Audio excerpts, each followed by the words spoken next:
Dr. Tamale mbanzize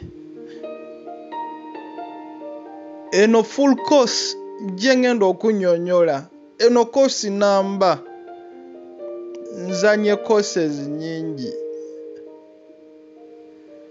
Makumbi Simon yambuzize ekibuuzo Dr. Tamale nakuwira oyogera ku intermittent fasting. Intermittent fasting yekyeyo intermittent fasting method ki esobola etya okola effect ku mubiri gwange? Kituufu Dr. Tamale eyambira ddala nnyo okusala omugejjo masavu estrogen. Dr. Tamale kituufu eyina ebyomugaso bingi. Kituufu egenda makinga obulamu bwange okubeera nga bulungi nga buli simple. Era dokita webeera nga intermittent fasting okusiiba kuno ani atalina kusiiba? Dokita mbuulira ku side effect zaayo. Intermittent fasting okusiiba dokita ntandise ntya? Dokita ani ayina okutandika okusiiba? Dokita kituufu nze nalyetaaze intermittent fasting? Dokita nkusaba onnyonnyole, nkusaba ombangule. Ebibuuzo byambuuziddwa bingi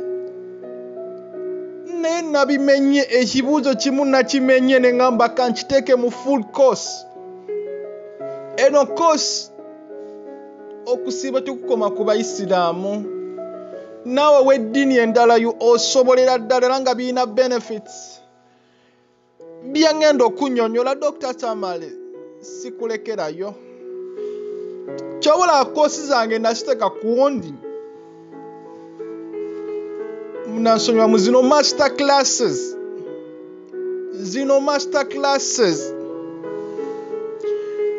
Dr. intermittent fasting yeki nakinyonyolako mu video zange ne mbagamba eno cycle ebeerawo obanga period oba giyite period ebeerawo ng'osiibye wakati wo ng'osiibye ne wakati ng'olya. Era nga nabagamba mu video yange gye nakola kuno okusiiba tekuspecifyinga mmere ki gy'olina kulya era ddi w'olina kulya. Era ng'eno si diet naye nze ngiyita eating pattern. Eno ngiyita pattern kibeerawo kaseera. Eno cycle era nga nakunyonyola nega eno intermittent fasting eyina method zaayo. Oyinza ogiko okusiiba ak'ekiseera, oyinza okusiiba naye ng'osiiba lunaku naye ng'osiiba ssaawa, nakyo kisoboka. Eyina ebirungi byayo okusiiba. Ngambye tekukoma ku Bayisiraamu.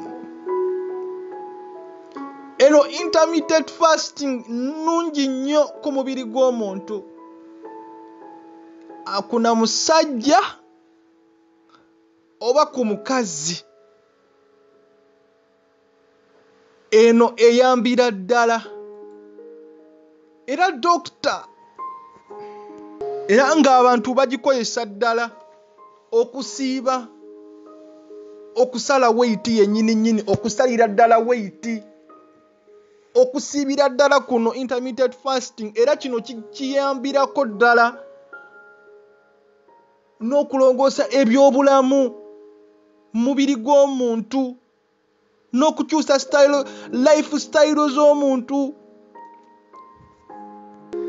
Era nga ne studies ezisinga ezigambibwa ddala eno like intermittent fasting eyambira ddala nnyo okupawalinga bodeyo n'obwongo nakunyonyola receptors eziri mu bwongo ne body hormones eziyambira ddala nnyo okuzireguletinga to generate ezizza buto kuno okusiba era kukuyambako n'okulivinga longer. Intermittent fasting. Dr. Tamala asomesa eno course wobanga olina obudde nga tolina budde sorry pozinga video yange genda osooka omalize byokola kuba eno course nsaba ogiwa obudde owulirize kigambo ku kigambo nkuwe value nkusomese. Nze Dr. Tamale nasalawo obutakulekerayo, nasalawo okubangula, nasalawo okuyigiriza, nasalawo okuwa buli kimu, nasalawo okuteeka ku ddaala ery'okubeera nga naawe osobola okubeera igwe kennyini dokita wo, osobola okubeerayo personal doctor nga tekyetaagisa kugenda mu ddwaliro kwebuuza ku basawo, dokita buno ninamu obuzibu bwa kino, nenga naawe osobola naawe okukyemalira. Era nga kuno okusiiba waliwo method abantu gye bakozesa, basiibira ddala buli kanaku deire wakati w'essaawa 8 n'essaawa 16 nga tebannaba kulya. N'endala waliwo abasiiba olunaku lulamba ennaku 24 naye nga kino bakikola ennaku 2 mu wiiki. Era nga ne kuno okusiiba kubaddewo ku mijiji emijiji emikadde. Jjukira tebaayina supermarket, tebaayina firiigi, tewaaliwo mmere, naye ate baabeerawo. Naye olowooza baabeerawo batya? Baakozesa ensiiba eno gye bayita IF, intermittent fasting. Era nga okusiibira ddala eno enkola ya fasting, okusiibira ddala eno esingira ddala omuntu asiiba ssaawa ku ssaawa, asingira ddala omuntu alya wakati w'emirundi 3 ku mirundi 5 oba n'okweyongerayo mu lunaku. Era nga n'okusiiba wenkunyonyole tekikwetagisa kuba musiraamu, naye nga n'okusiiba kuno mu bayisiraamu gye kuli, mu bakristaayo, ba Buddhism basiibira ddala. Era nga kino kirina benefits zekiwa omubiri. Era nga ensiiba eno abaagayira ddala nnyo okusala omugejjo y'amaanyi nnyo eno eri so popular. Abali mu bintu bya health ne fitness community ba-advisingira ddala nnyo era tuba-advisingira ddala nnyo okuyikaligingira ddala abantu okusiiba. Era nga waliwo ne methods, waliwo methods zennyini zino abantu ze basiibiramu. Era nga okusiiba kuno eno kugenderamu okulya, oba okulya obuntu obutini oba n'obutaliira ddala. Eno master class mpuliriza bulungi n'obwegendereza. Dr. Tamala asomesa bino ebintu tewali agenda bikusomesa, teri agenda bikoonako nga bwe mbikoonako. Method esooka, eno method ebeerawo wakati wa ssaawa 16 ku ssaawa 8 oba wakati wa ssaawa 8 paka ku ssaawa 16 era ng'eno ebeeramu obutalya breakfast, omuntu obutalya breakfast era nga kino omuntu asobola okukikola eno method mu lunaku ne wogamba okutandika okusiba paka ku ssaawa 1 ng'okoma ku ssaawa 9 ezo ssaawa 8 wakati awo wemba nga seerabidde nga soogedde bubi neera n'oddamu essaawa endala ne ziweza essaawa 16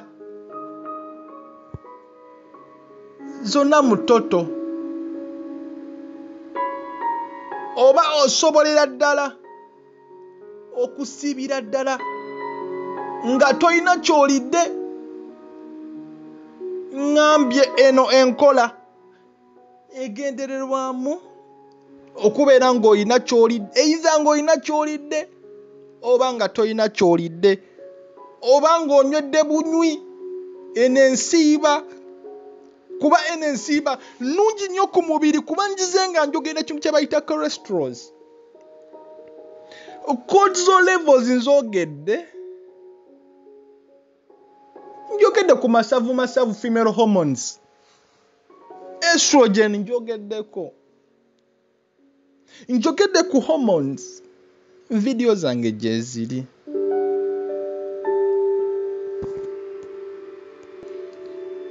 Era nga ensiiba eno eyambira ddala nnyo kuba omuntu aba ayingiza calories ntini mubiri okusiiba okwo. Wakati ng'osiibye awo oba oyingiza calories ntini mubiri oba nazo ogenda waamu organizo rest n'okugeneratingira ddala. Bwe ziba nga cells oba hormones zibadde nkadde oba ogenda kuzi energizinga ozimpowering ziforminga empya ezigenda okuyamba omubiri gwo, ezigenda okwitaasa ekirwadde ky'okukaddiwa. Mpuliriza anti-aging kigenda kuyamba n'omubiri gwo okubeera nga guli healthier. Kigenda kubaningira ddala nnyo internal fats, ezo nzogeddeko mu video zange. Era nga ne method endala kwe kulya naye ng'olekerawo okulya. Kyekino batya kino kiinvolvingiramu ddala nnyo omuntu okusiiba essaawa 24 almost lunaku lumu.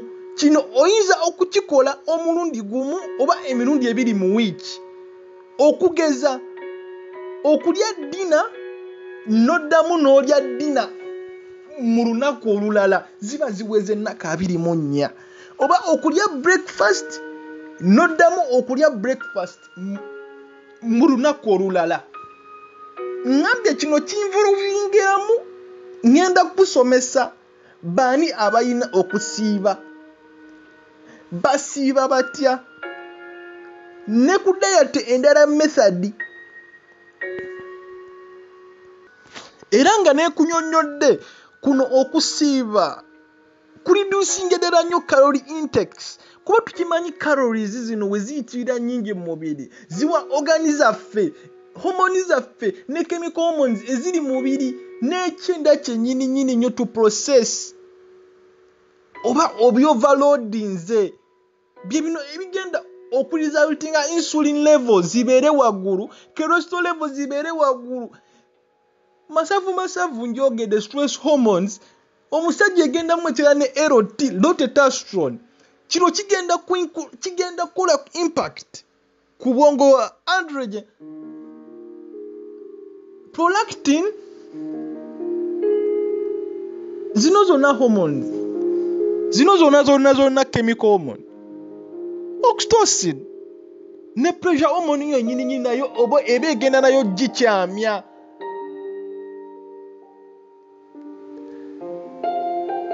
Ensiiba eno eridisinga ddala nnyo calorie intake kuba oba tolya. Era nga method eno ekuyambira nnyo ddala n'okuluzinga weight, ayagirira ddala nnyo okuluzinga weight.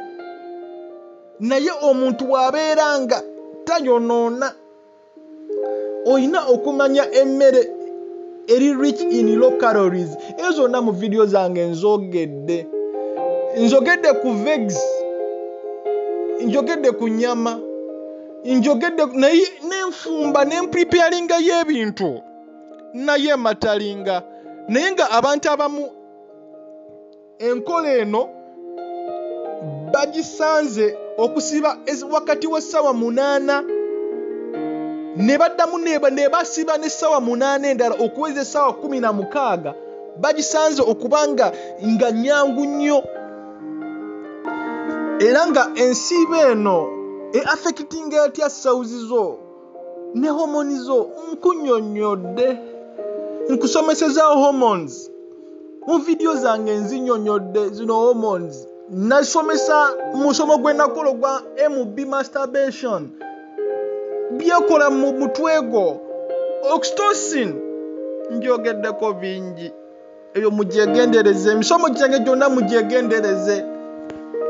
Era nga waliwo ekintu bino okusiiba kuno kuaffectingira ddala nnyo cells zo.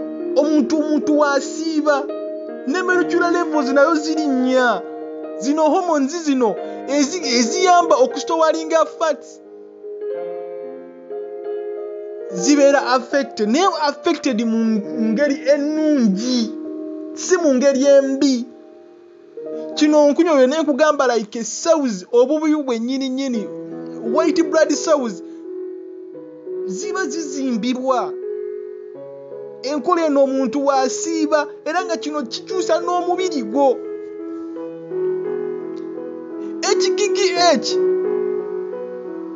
HGH njogeddeko eyo hormone, eno growth hormone, eno human growth hormone njogeddeko bingi nnyo.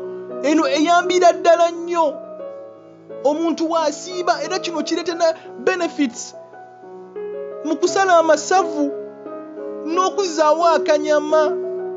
Ne insulin levels bazimprovingira ddala nnyo, bazirowalingira ddala nnyo omuntu wasiiba. Tukimanyi bulungi nnyo amasavu agali mu lubuto oba mubiri gw'omuntu kuba gabeeramu accessible okurepairinga cells. Era nenkunyonyola nenkugamba omuntu yenna ayagala okuluzinga okusala amasavu, tukola emirimu mingi, naye emirimu egisinga okanyagamba nti yalaike nze kasita nkola ndi mu kusala weight. Nedda, mulimu emirimu egimu nga ebintu obikola bubi, nga gwe kennyini tomanyi kyokola, ate nga weekanga n'okwekanga, naye ng'emirimu gy'okola giri gy'amaanyi, naye ate nga kikwogerako. Kiva ne ku dayate.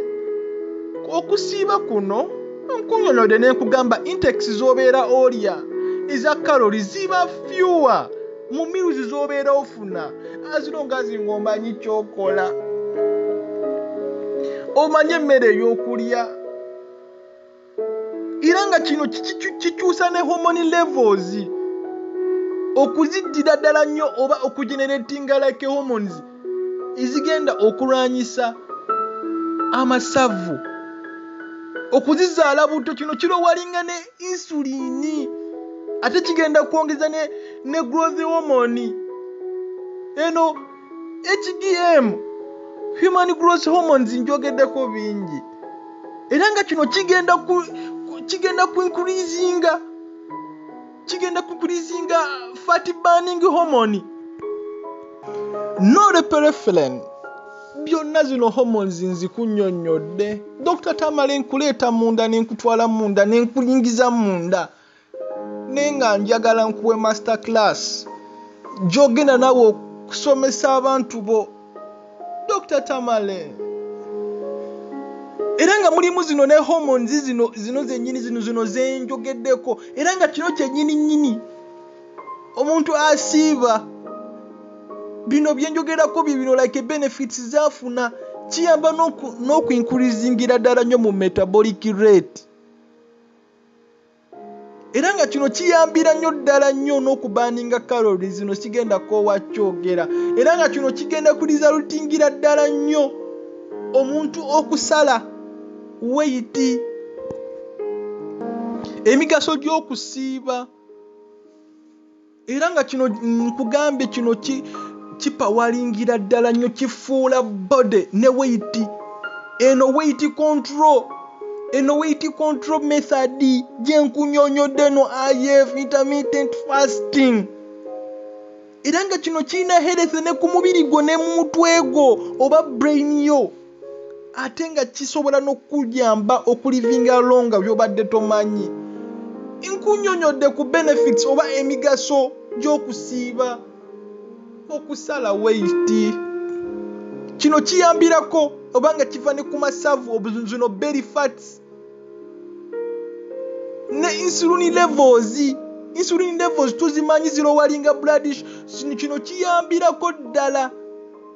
Kino okusiiba kuno kukolanga insulin resistance. Kipreventinga like insulin zo okubeera high. Nga kino kyegattibwamu n'okulowalinga blood sugar zo. Percentage 3 ku 3 ku 100 insulin levels. Era nga kino kiyamba n'omuntu atawanyiza ekirwadde kya diabetes 2 type 2. Era nga kino kiyambira ddala nnyo ne ku inflammation mbyogedde. Era nga kino kikuba inflammation eno emakingira ddala nnyo. Era nga kino kikuyambira nnyo n'okwewalako chronic diseases nga heart diseases. Ate nga nekiyita heart disease nakunyonyola waliwo kye bayita LDL. Ekunya ne cancer.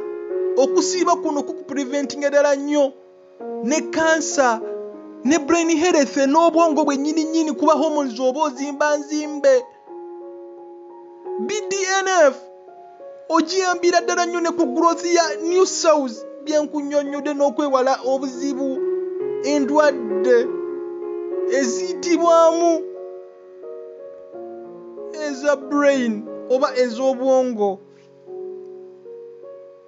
Ekwewaza nnyo n'okulabika ng'omukadde kyenkunyonyodde. Eno ekamulira ddala amasavu agakulimu. N'erongoosa omubiri gwo. Erongoosa omubiri gwo amasavu n'ejjamu ne bad cholesterol. Zino zonna nzogeddeko. Neekulabisiza ddala. Neekutaasiza ddala nnyo okukula okususse. Kuba tumanyi ebintu bye tulya, ebintu ebisinga biboostinga homoni zaffe. Homoni ne ziwaba n'osanga oli nga mu butuufu ne woba ng'omaze wiiki emu nga tomulabye naye mu wiiki eddako omulabira ddala ng'akyuse. Kisinziira ne ku mmere gye tulya. Ebyo byonna mbikunnyonnyodde Dr. Tamale. Era ng'okusiiba kuno eno kuyambira nnyo ddala n'okuizingira ddala obulamu bwo okubufuula obwangu. Kuba like method eno tekwetaagisa kufumba mmere eri like healthy meals. Toyina plan gy'ogenda goberera oba food plan. Nye kino ekintu okitandika butandisi n'okiteeka mu nkola. kino kigenda ku improving obulamu bwo ne health yo.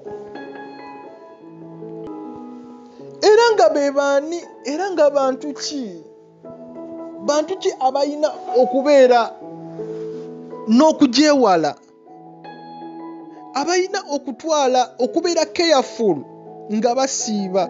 Kimanye kino video yange nagitadde dda ku warning. Eno IF si ya buli omu. Omuntu yenna ng'ali ku underweight, oba ng'ayina history eating disorders, ng'alina obuzibu mu kulya, bambi tosiiba. Siiba ng'omaze okulaba health professional doctor. Reason why? Nze nina reason zange nga nze doctor, kuba nange ndi doctor. Tusooka ne tukukebera body yonna, omusaayi ne ku health yo, health records nazo zimatalinga. Ne bw'obanga olina eating disorders ng'oli underweight, togyesibaako. Kolamu ekirala, dduka. Kola exercise, dduka mu park.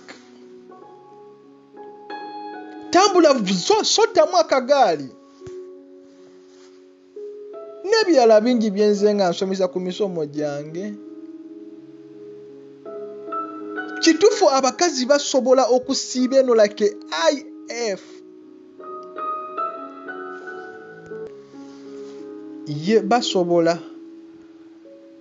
Naye abakazi tebagyetaaga nnyo nga ffe abasajja.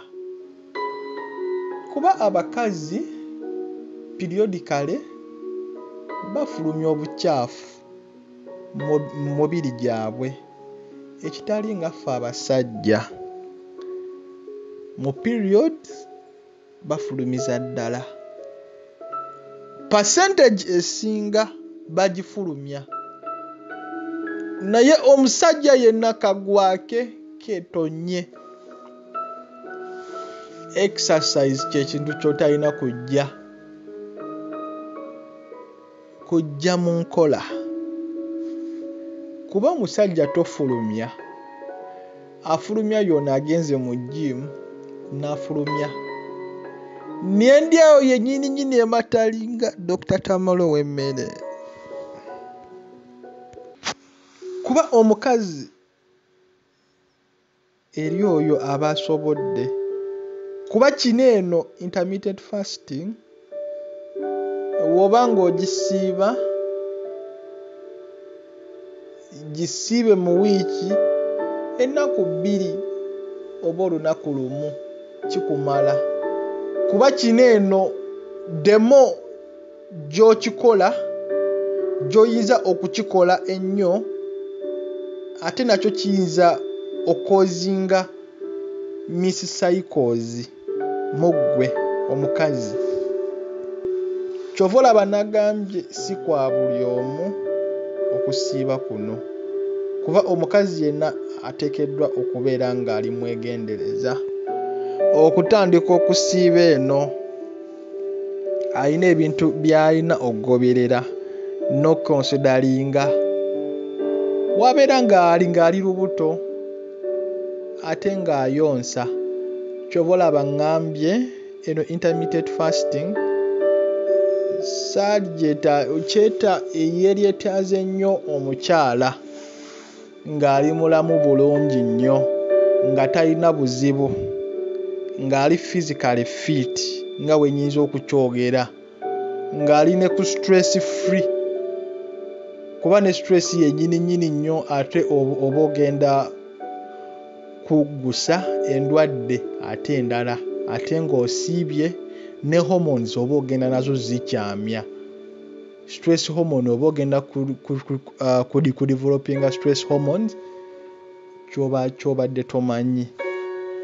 Ow'olubuto ayonsa tosiiba.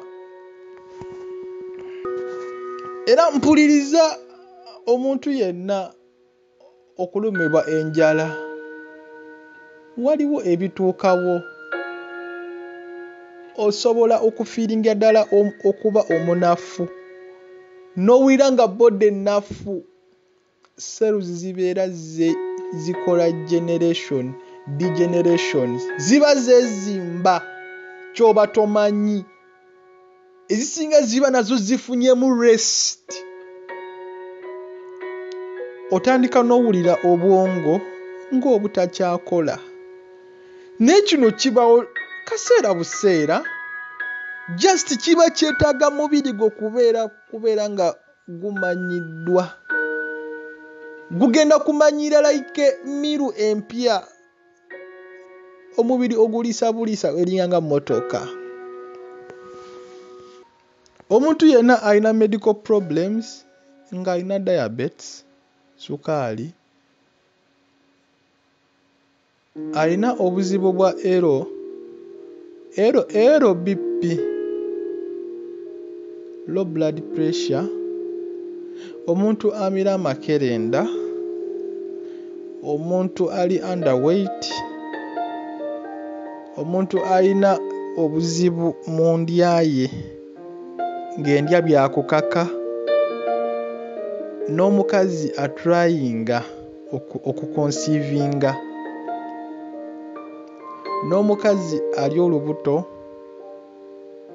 n'ayonsa bambi tosiiba eno IF gireke kolamu ebirala kuba kino kiri so dangerous nga bwe nkunyonyodde ku health eyo n'okukyusiza ddala hormones zoyina. Nina ebibuuzo ebyambuuziddwa ku question eno like intermittent fasting. Doctor, kituufu nsobola okunywa ebyokunywa ebiri liquids nga nsiiba nembaddamu nembagamba osobolera ddala naye ng'onywa amazzi kakaawa oba caayi naye ekintu ekiri non-caloric ebyokunywa nabyo biri fine naye bino ebintu ebiadingiddwamu sukaali toteekamu sukaali byewalire ddala kuba ate oba olwanyisa insulin levels ate oba ozongeza bwongeza. N'ekirala okunywa amata oba cream ebyo birungi era nga ne coffee ayina naye benefits kuba like tumanyi coffee amakingira omuntu okufiiringa ddala enjala n'emuyitirirako naye bino kina nakyo beneficial naye coffee simu advising nnyo kuba caffeine emulimu mba saagala nnyo ate nayo eyonoone hormones ziri amazzi amata bikiri okay. Doctor nsobolera ddala okuskipinga breakfast yange ne style ya breakfast yange nenkuyola nenkugamba kino tekirina buzibu naye as long as mu lunaku ng'omaliriza ogenda kulya emmere eri healthier like a doctor nsobolera ddala wembanga nina supplements oba amakerenda g'emmira nsobolera ddala osobolera ddala naye kino olina okiteeka like mu mind yo oba mu nkola like toyina kumira makerenda gano amakerenda agali so strong ng'osiiba naye gabeera ga vitamins omega 3 acids ago gali okay. Emisomo gyange omega 3 acids omusomo gwange mugunoonye ku YouTube gye guli nagukola. Doctor nsobola okukajjuza nga wensiibya osobolera ddala naye as long as okola physicals okolera ddala physicals zino ezitagenda kumenya ezitagenda layigwera ikolengera nago kufuulira ddala zino zinene enkambwe. Doctor kituufu okusiiba kugenda kukoza mu maaso zange ono bodybuilder igwe yakimbuuza ekibuuzo ekyo Bodybuilder Mukasa nkutumidde yambuuza ekibuuzo kino. Omuntu yenna ayagala okusala weight, kino kituukirawo ddala okuluzinga muscles, naye omuntu bodybuilder asitula ebizito bino byennyini bino gym. Kino wabeera nga akeepinga protein intake ye okubeera ng'eri high.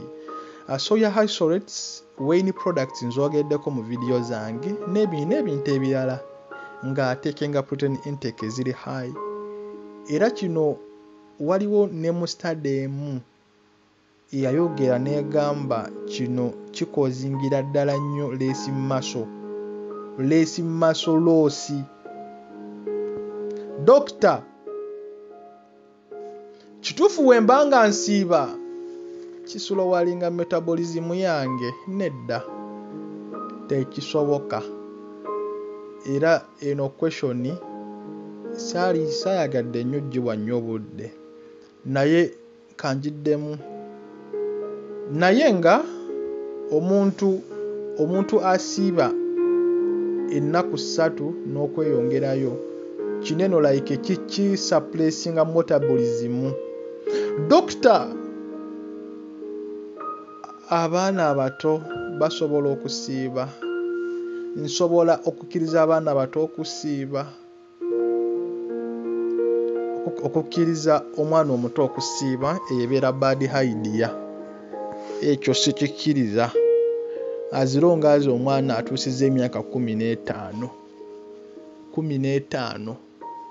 ate nga yeeyagalidde.